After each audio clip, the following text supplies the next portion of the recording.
warahmatullahi wabarakatuh. Bertemu kembali di perkuliahan online untuk mata kuliah pengantar akuntansi. Kali ini kita sudah memasuki pertemuan ke-14 dan akan membahas mengenai pengendalian internal dan kas. Jadi dari pembelajaran ini diharapkan mahasiswa mampu menjelaskan mengenai Sarbanes Oxley, kemudian elemen internal kontrol, kemudian kontrol atas penerimaan dan pengeluaran. Nah, apa yang dimaksud dengan pengendalian internal? Pengendalian internal adalah prosedur serta proses-proses yang digunakan perusahaan untuk melindungi aset perusahaan, mengelola informasi secara akurat, serta memastikan kepatuhan pada hukum dan peraturan yang berlaku. Ini yang disebut dengan internal control. Jadi kontrol yang ada di dalam perusahaan. Kemudian apa tujuan dari pengendalian internal? Jadi tujuannya yang pertama memberikan jaminan atas aset yang telah dilindungi dan digunakan untuk keperluan bisnis. Jadi pastikan aset yang telah dilindungi, jadi aset yang ada di perusahaan ini aman, ya, tidak diselewengkan. Kemudian informasi bisnis yang akurat. Kemudian tujuan yang ketiga, kenapa ada pengendalian internal, agar karyawan mematuhi hukum dan peraturan yang berlaku, ya, sehingga perusahaan bisa berjalan dengan normal, ya, tidak terdapat kecurangan maupun ada ketidakpatuhan atau yang tidak diinginkan oleh perusahaan, sehingga perusahaan dapat berjalan dengan atau tujuan perusahaan dapat tercapai. Unsur pengendalian internal, ada lingkungan pengendalian, kemudian penilaian risiko, prosedur pengendalian, pengawasan, informasi dan komunikasi. Lingkungan pengendalian ini di lingkungan perusahaan, ya. Nah, ini kontrol dari setiap lini perusahaan, baik departemen maupun divisi, atau dari mulai atasan sampai bawah. Penilaian risiko. Nah, risiko ini yang kemungkinan apa yang akan terjadi apabila tidak ada internal kontrol, ya. Sudah pasti misalkan terdapat kecurangan, ya, atau tidak adanya transparansi, atau misalkan ya ujung-ujungnya perusahaan menjadi kolaps. Kemudian prosedur pengendalian. Nah, ini yang harus dipatuhi prosedur pengendaliannya seperti apa. Kemudian ada pengawasan. Nah, pengawasan ini pasti yang dilakukan agar semua yang direncanakan atau semua yang diinginkan oleh perusahaan tercapai. Kemudian informasi dan komunikasi. Nah, informasi yang harus dijalankan di antara lini atau departemen atau divisi, ya, komunikasi yang lancar antara staf dan bawahan atau atasannya. Nah, ini harus berjalan dengan baik informasi dan komunikasi. Berikutnya, lingkungan pengendalian adalah perilaku manajemen dan karyawan secara keseluruhan mengenai pentingnya pengendalian. Jadi ini yang ada di lingkungan perusahaan, ya, perilaku mulai dari karyawannya, atasannya, semua yang ada di lingkungan perusahaan. Tadi prosedur yang harus diikuti, prosedur pengendaliannya, ya. Jadi prosedur pengendalian itu apa? Segala kebijakan dan prosedur untuk meyakinkan bahwa tindakan yang diperlukan untuk mengatasi risiko benar-benar dilaksanakan dalam rangka mencapai tujuan organisasi. Ya, jadi benar-benar ini prosedur yang harus dilaksanakan, ya, agar tujuan perusahaan bisa tercapai. Tanggung jawab untuk operasi yang berkaitan harus dipisahkan. Jika tidak, maka mungkin saja terjadi penyelewengan. Nah, jadi tadi, ya, jadi antara tanggung jawab atau misalkan tadi dari masing-masing divisi itu harus bisa dipertanggungjawabkan, ya, harus jelas, ya, agar tidak diselewengkan. atau tidak terjadi penyelewengan atau penyalahgunaan tanggung jawab. Nah, kemungkinan penyelewengan yang dapat terjadi misalnya pemesanan bisa dilakukan berdasarkan hubungan pribadi dengan pemasok, bukan berdasarkan harga, mutu, dan faktor-faktor objektif lainnya. Ya, kemungkinan yang bisa terjadi ya atau penyelewengan, misalkan dalam hal ini misalkan untuk pesanan barang, ya.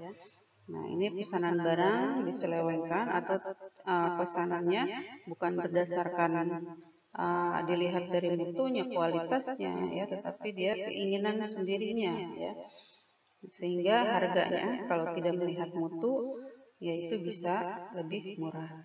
Kemudian kuantitas dan kualitas barang pesanan yang diterima mungkin tidak diperiksa, sehingga barang yang belum diterima atau yang rendah mutunya tetap dibayar. Nah, ini juga kontrol misalkan dalam persediaan, ya, kalau kita melakukan order misalnya. Nah, itu berapa jumlah order yang kita lakukan, misalkan kita melakukan pesanan sebanyak 1000 unit. Nah, apakah yang 1000 unit ini benar-benar yang kita pesan, misalkan jumlahnya sesuai, kemudian spesifikasi barangnya juga sesuai, misalnya, ya. Nah, ini harus dicek, ya, harus ada kontrol. Kemudian barang yang dibeli tersebut mungkin dicuri oleh karyawan. Nah, jadi akibat tidak adanya kontrol atau tadi pengendalian internal bisa jadi ada misalkan ada barang yang dibeli tadi kemungkinan tidak nyampe ke perusahaan atau dicuri oleh karyawan misalnya, ya. Kalau sekarang ada istilahnya apa ya, kalau ya suka nurunin barang di jalan gitu, ya. Nah, kemungkinan seperti itu. Kemudian keabsahan dan akurasi faktur mungkin tidak diperiksa dengan cermat sehingga menyebabkan pembayaran atas faktur yang tidak benar atau tidak akurat.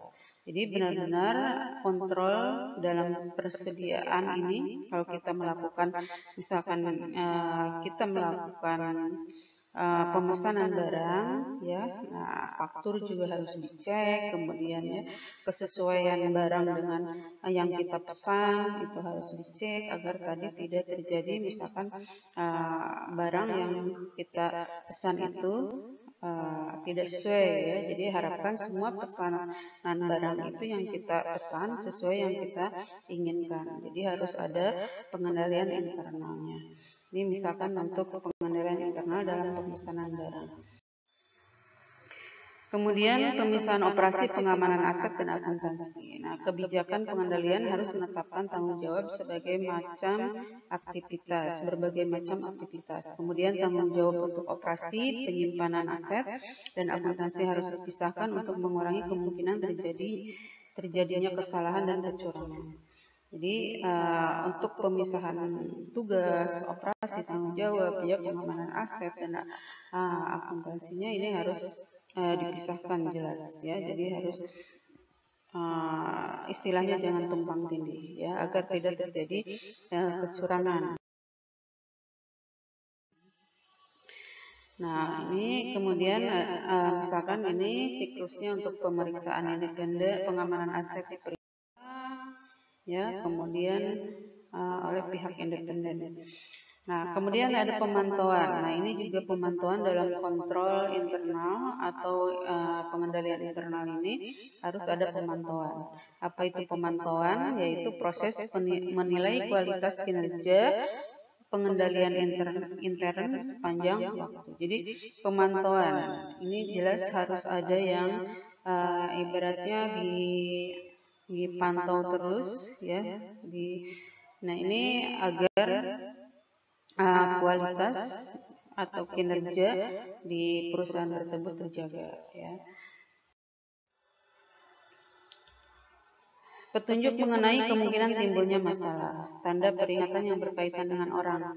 Jadi yang pertama, tanda peringatan yang berkaitan dengan orang atau karyawan, misalkan di dalam perusahaan tersebut, perubahan gaya hidup secara tiba-tiba, kemudian hubungan sosial yang dekat dengan pemasok, ya, kemudian menolak mengambil cuti, kemudian sering meminjam uang dari karyawan lain, kemudian mengonsumsi alkohol atau obat-obatan secara berlebihan. Nah, ini benar-benar harus dikontrol ya. Nah, yang berkaitan dengan karyawan. Kemudian tanda peringatan dari sistem akuntansinya. Kemudian dari sistem akuntansinya juga harus dikontrol ya, kemungkinan timbul masalah misalnya dokumen yang hilang atau nomor-nomor transaksi yang tidak urut. Nah, ini harus dikontrol dokumennya ya, jangan sampai nomor transaksi misalkan ada yang hilang atau tidak diurutkan ya, menyimpannya di mana saja. Nah, ini juga harus dikontrol. Kemudian pengembalian uang kepada pelanggan mengalami kenaikan yang tidak lazim. Nah, ini juga untuk pengembalian uang ya harus dikontrol juga, jangan sampai misalkan konsumen beli berapa jumlahnya tapi kembaliannya misalkan berlebih atau kurang ya. Perbedaan antara penerimaan tunai harian dengan setoran ke bank. Nah, kadang ini juga sering terjadi antara misalkan uang yang diterima kemudian yang disetorkan ke bank berapa. Misalkan diterima 100 juta, tetapi yang disetorkan ke bank hanya 80 juta. Nah, itu juga harus dicek ya, kemungkinan bisa terjadi seperti itu. Nah, jadi harus ada kontrolnya. Kemudian keterlambatan pembayaran dari pelanggan meningkat secara tiba-tiba. Ini juga harus dikontrol ya, keterlambatan pembayaran dari pelanggan. Jadi banyak istilahnya yang kredit macet ya. Nah, ini harus dicek, harus dipantau terus ya, atau misalkan harus diingatkan kembali pelanggannya untuk jatuh temponya tanggal berapa. Misalkan jatuh tempo pembayarannya. Kemudian keterlambatan dalam pencatatan transaksi. Nah, ini sering terjadi misalkan karena transaksinya banyak ya, misalkan dicatat sehari tidak selesai.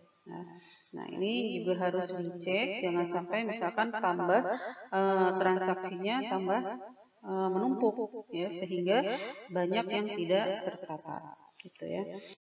Nah, kemudian informasi dan komunikasi. Nah, tadi informasi dan komunikasi antara misalkan atasan dengan bawahan ya. Nah, ini harus tetap berjalan ya. Sistem yang digunakan organisasi untuk mengenali, mendapatkan dan mempertukarkan informasi lintas waktu dan tempat dalam bentuk yang memungkinkan orang untuk melaksanakan tanggung jawab mereka.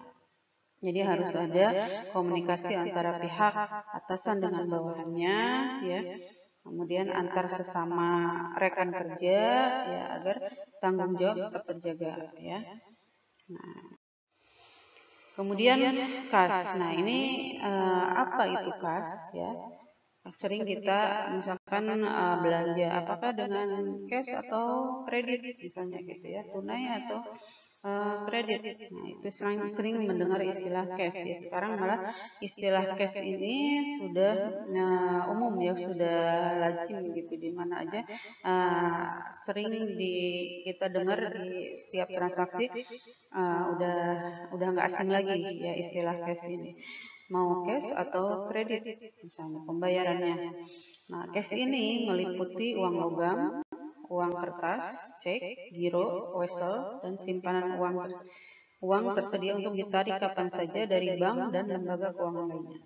Jadi cash itu tidak hanya berupa uang saja, tetapi di sini cek, misalkan ya giro, wesel juga di sini termasuk kas. Ya. Pengenalian atas kas. Banyak perusahaan membutuhkan beberapa akun kas untuk membukukan kategori kas dan dana yang berbeda. Kebanyakan perusahaan memiliki lebih dari satu rekening bank. Judul untuk setiap akun bank sebaiknya kas di bank. Nah, ini permasalahannya. Kemudian ada pengendalian preventif. Yang disebut dengan pengendalian preventif ini melindungi kas dari pencurian dan penyalahgunaan. Ya. Nah, ini kemudian ada yang disebut dengan pengendalian detektif, yaitu didesain untuk mendeteksi pencurian atau penyalahgunaan dan bersifat preventif. Nah, ini kas juga harus ada kontrolnya ya, jangan sampai misalkan ada terjadi pencurian, penyalahgunaan ya, penyelewengan ya, atau istilahnya yang umum itu apa? Sekarang banyak anggota dewan yang kena korupsi ya. Nah, itu ya. Jadi jangan terjadi korupsi. Misalnya harus ada pengendalian internal kas. Sumber utama kas itu yang pertama dari pelanggan yang membeli barang atau jasa, kemudian dari pelanggan yang membayar piutang. Nah, itu sumber kas dari perusahaan, misalkan perusahaannya perusahaan dagang ya atau jasa atau misalkan manufaktur, ya pasti diperoleh dari mana uangnya, ya pasti dari pelanggan. Ya. Sumber kas bagi retail atau misalkan istilahnya pedagang eceran ya. Nah, retail ini pedagang eceran ya biasanya menerima kas dari pelanggan ya. Nah, udah menerima uang kas, kemudian dicatat ya, dicatat oleh bagian accountingnya. Misalkan di situ ada bukti-bukti transaksinya ya. Pembayarannya bisa berupa kas atau misalkan wesel atau cek atau giro ya. Nah, kemudian nanti ada slipnya atau bukti transaksinya yang harus disampaikan ke bagian accounting atau kasir yang untuk diterima, kemudian dicatat di bagian departemen atau di bagian akuntansinya. Setelah itu dari departemen accounting disetorkan ke bank ya.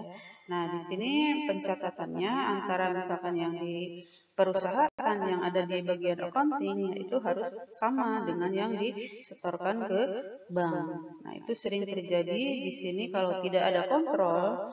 Nah, sering terjadi perbedaan antara yang ada di perusahaan dengan yang di bank. Nah, ini nanti yang akan dibahas selanjutnya mengenai rekonsiliasi bank.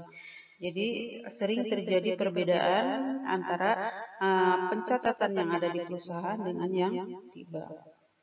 Nah, makanya diperlukan kontrol internal kontrolnya atau pengendalian internalnya di dalam perusahaan.